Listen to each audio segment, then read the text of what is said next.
So Kant's moral argument, there's a bit of debate as to whether this should actually be called an argument, because Kant wasn't like the other traditional arguments trying to demonstrate God's existence. It's more something that comes about as a consequence of his ethical system.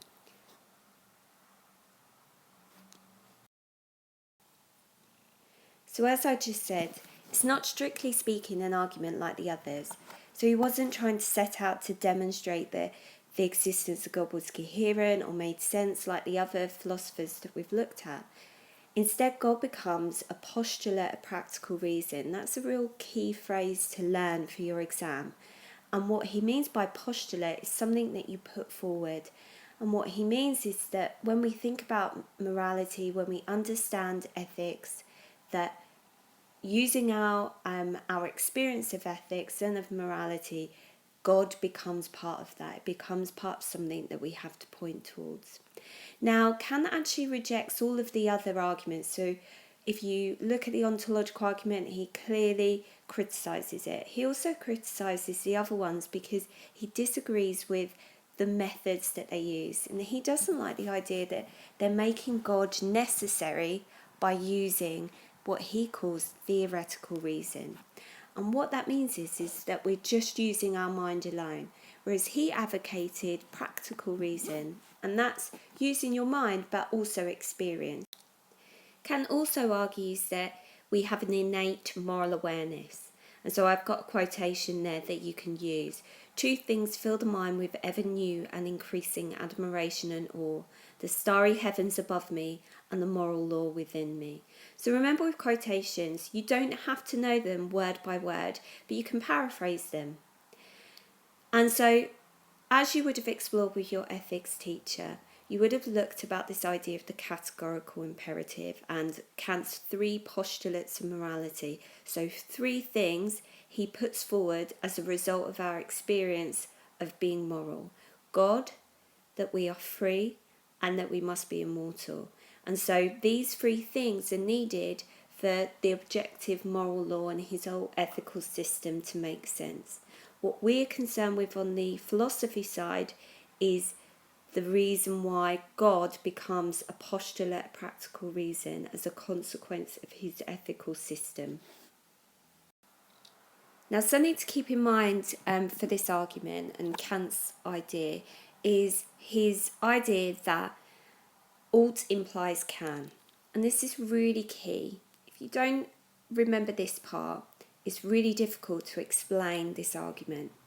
And so for Kant, if something is an obligation, something you ought to do, it must be possible. So ought implies can. This is because for him it would be irrational. It wouldn't make sense if something was an obligation but it wasn't possible. And this is really key to the argument because he's going to argue that there is an obligation. It's something we ought to do to achieve something called the summum bonum.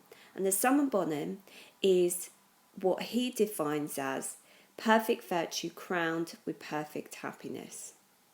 Okay, that's what the summum bonum is. So what he goes through, and if we remember, this isn't a traditional argument like the others, so you haven't got neat premises in the conclusion. It's more something that he works through as a result of his ethical system.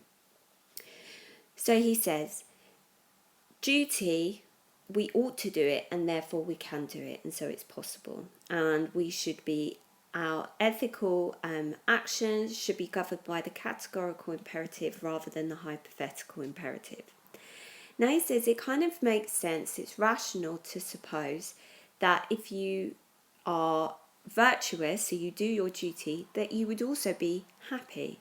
And he says that when we are virtuous and we are happy, that this is the summum bonum, the perfect state of affairs. So, if we ought to achieve the summum bonum, that means, ought implies can, that we must be able to do it, that it's possible. Now, he says when we look around the world, we realise that people who are virtuous aren't necessarily happy. If you think about it, you might do a virtuous act where you save someone from drowning, but you might drown yourself. That's not achieving the summum bonum, that's not virtue crowned with perfect happiness. So therefore, he argues that there must be something other than man that is able to bring about this perfect state of affairs, and that this must happen in an afterlife. Remember the three postulates, practical reason, with free, God, and immortality, and that's where immortality comes about. So he therefore says that God, we must postulate that God exists, that he makes it possible for the summum bonum, where perfect virtue and perfect happiness are brought together. And I think another example that you could use to explain it is just think about any modern examples that you have where you can consider good, virtuous people who do their duty, but because of other people who are not virtuous, people that cause moral evil and moral suffering to others, perfect virtue doesn't always mean that you are necessarily happy. And so we need an afterlife, and we need a God who is able to bring about this state of affairs. Now I've just included, it's quite a long quote, so I'm going to give you some time to just sort of look at it, and then we'll explore some of the key elements to it.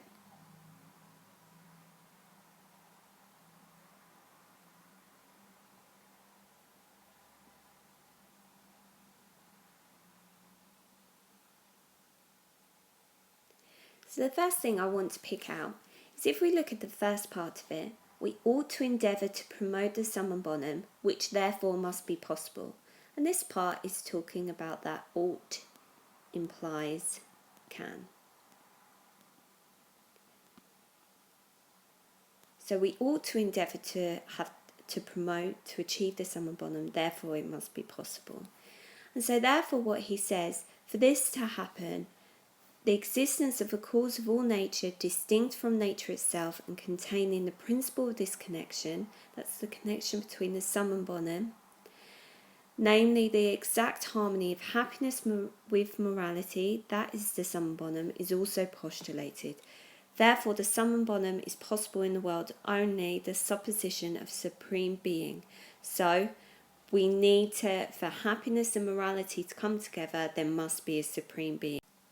And then finally, if we look at the bottom of this quote, I think a nice phrase that if you wanted to learn or to paraphrase, is this last bit. That as a result of our duty of us having to promote the summum bonum to achieve it, that it is morally necessary to assume the existence of God. So as a result of morality, it's therefore needed that we have a God. I'm now going to run through some of the main criticisms of Kant's argument specifically. Your specification dictates that you have to know Freud, and I will deal with him later. But let's look at some other general ones.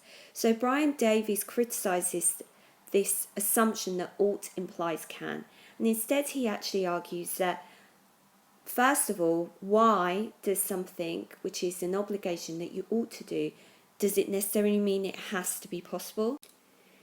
And secondly, which I think is a very sort of Hume-style criticism, why does it have to be God who realises the summum bonum? Why does it have to be the theistic traditional idea of God? It could be something else which realises the summum bonum. Now also there's a contradiction. He says, ought implies can, so we ought to achieve the summum bonum, therefore we can. But then he also says, but we can't, because it's not possible in this life. So therefore there must be a God who does enable it. And there's a contradiction there, because we've got ought implies can, but we can't. And so therefore we need a God. And so many people argue that if we ought to be able to do it, then it is possible, and it should be possible for us, if that ought implies can.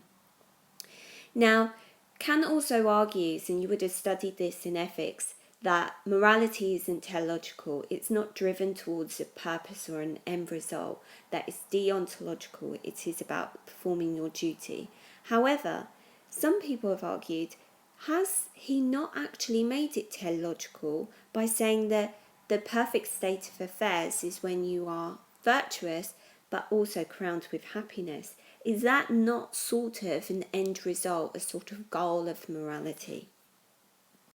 Now, one of the main scholars that you have to know as a critique of Kant's argument is Freud. So Freud has a psychological approach, we would have discussed very much about how groundbreaking he was, about one of the first people to really recognise that earlier experiences, the idea of having different layers of the mind. Now, Freud is key because he is trying to say that morality has got nothing to do with religion or God. That is something that can be explained psychologically. Freud is not going out of his way to criticise Kant. So what we're doing with Freud is using him as a general criticism of attributing morality with God or with religion. So what he argues is that religion is an illusion. He says it's a grand obsessional neurosis. And he says that actually religion and our ideas of God have come about through some suppressed desires that we have. And so he has these three layers of the mind: superego, ego, and the ID. Now, what's interesting for us and what's the main area is this idea of the conscience. And so what he argues is that from a young child we've had people saying, don't do that, don't touch that, oh, that wasn't very nice. How do you think that made the person feel? And I almost think of it as like a tape recorder. So from a young child we've had all of these things that people have said to us and we've almost recorded them. And then when we go to do something, so say I went to hit someone, I might almost play back that recording of my mum telling me it's not very nice to hit someone, you shouldn't do that, that's naughty. And so I might think that this was a God-given conscience that's making me feel bad or telling me not to do something. But Freud would say it's just a matter of your upbringing. It's the things that you've been told by society, by your family, by the people around you over and over again. He also attributes our desire for a God and our belief in a God to the Oedipus complex. So the Oedipus complex is that boys are jealous of their father because actually they're in love with their mother. And then that can create these sort of suppressed, unconscious desires towards our mother and feelings of guilt about how we feel towards our father.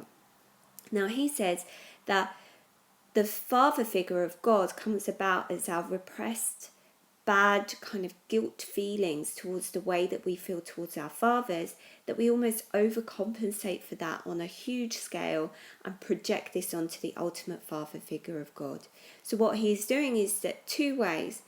The idea of the father figure is a result of the Oedipus complex, and that what we mistake for some kind of God-given conscious or innate moral awareness, actually that's our superego, the thing we mistake for a conscience but is not.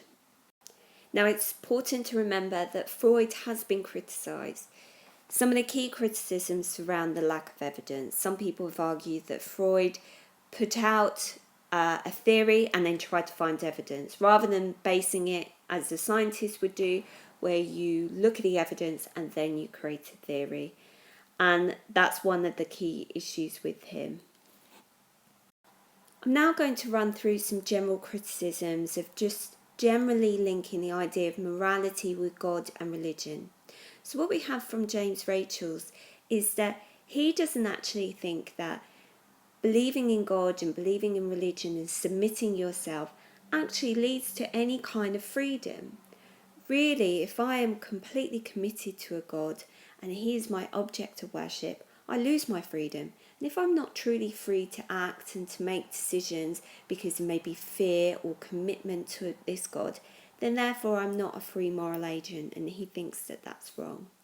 Now, sometimes people have argued that generally, does religion equate with moral and good actions? Sometimes we see religious people committing horrendous acts in the name of their religion. And some people think that actually religion sometimes causes people to act in ways that they wouldn't. So if we think of some of the crusades, some of the acts around the world that people have tried to base on religion. Now, Bertrand Russell, this entire quote I've included as I think it's quite a significant and quite an interesting piece of writing to look at. And I've highlighted the last part because I think it's quite a memorable image that would be useful in the exam. And what he's trying to argue is that religion actually prevents us from being moral, from being rational and being ethical. And so he says, for us to be in this golden age where I suppose that we are moral and we are developed and we are good, it will be necessary first to slay the dragon that guards the door, and this dragon is religion. So he feels that religion is what keeps us away from this development. And finally, there's just a general criticism that some people think that actually it's not clear that there is an objective moral law. Maybe morality can be explained because it made sense for societies to develop an ethical moral code, and that actually it's just something that we've evolved to do because it means that we as a society survive longer. Although H.P. Owen, he sort of criticises this idea, and he says actually it doesn't make sense that we have these commandments, that we have these things which we think are good, and most people generally agree on key principles such as murder or stealing. And so he argues that it's impossible to think of a command without thinking of a commander. They don't really explain themselves, they don't write themselves, so there must be something which commanded them.